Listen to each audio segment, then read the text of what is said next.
মহেশপুর এটি মেহেরপুর জেলার গাংনী থানা ষোলটকা ইউনিয়নের শান্ত, সুন্দর ও ঐতিহ্যবাহী একটা গ্রাম। এটি গ্রামীণ জীবনের প্রকৃত রূপকে ধারণ করে রেখেছে। তো সামনে কিছু দূর এগোতেই আমরা পাইলাম যে এই গ্রামের ঈদগাহ। তো ঈদগাহের ভিতরে ঢুকতে গিয়ে দেখলাম যে জায়গাটা তালামারা, সেহেতু আমরা ভিতরে ঢুকতে পারলাম না।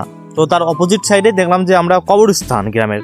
চলেন এবার সামনের দিকে এগোই। সবুজ ক্ষেত, মাটির গন্ধ আর মানুষের আন্তরিকতা এখানকার প্রতিদিনের সঙ্গী। এখানকার মানুষ মূলত কৃষিকাজ, দিনমজুর, ক্ষুদ্র ব্যবসা ও বিদেশগামী শ্রমে যুক্ত।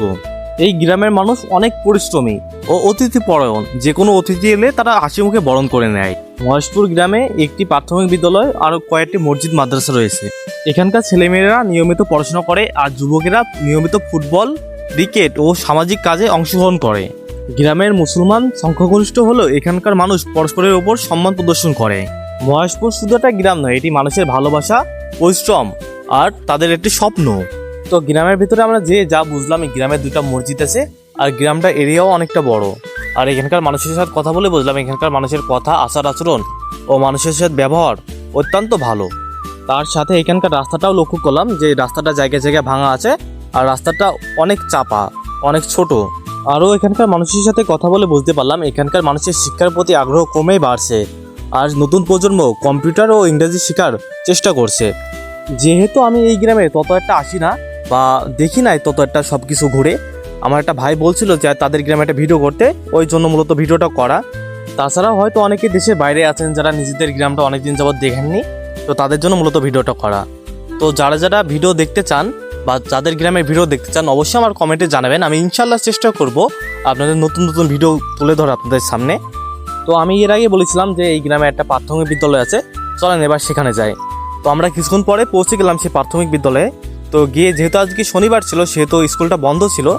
আর এইদিকে স্কুলের ফিল্ডের অবস্থা, স্কুলের ফিল্ডটা ছিল অনেক ছোট, সেহেতু হয়তো ছেলেমেয়েদের খেলা করার জন্য পর্যাপ্ত পরিমাণে জায়গা পায় না। তো আপনারা যারা যারা গ্রামের মানুষ আছেন, আপনারা চেষ্টা করলে হয়তো সম্ভব তাদের জন্য পর্যাপ্ত পরিমাণে জায়গা দেওয়া, কারণ ছেলেমেয়েদের এই বসে যদি খেলা না করে কোন বসে খেলা করবে। চলেন সামনের দিকে এগোই আমরা। এখানকার রাস্তার কোলে কোলে বেশিরভাগ বাড়ি।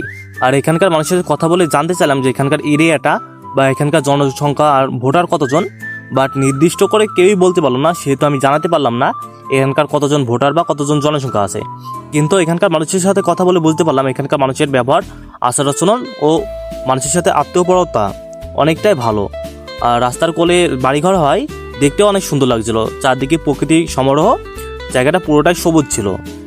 আর আমি যে রাস্তাটা দিয়ে যাচ্ছি এই রাস্তাটা সোজা চলে গেছে জোরপুকুরিয়া গ্রামে। তো আপনারা যারা যারা এলাকার বাইরে আছেন বা দেশের বাইরে আছেন, আপনাদের প্রয়োজন মতো আমাকে জানাবেন যে আপনাদের কেমন ভিডিও প্রয়োজন বা আপনাদের গ্রামের ভিডিও প্রয়োজন। আমি অবশ্যই গিয়ে আপনাদের জন্য ভিডিওটা তৈরি করব। আর এখানকার মানুষ একে অপরকে সম্মান করতে জানে, একজনের বিপদে আরেকজন পাশে দাঁড়ায়, সেই জন্য এই গ্রামটা একজোট। তো আমরা প্রায় গ্রামের শেষের দিকে চলে এসেছি। তো আশা করি সকলে ভালো থাকবেন, সকলের জন্য ভালোবাসা দোয়া রইল। আল্লাহ হাফেজ।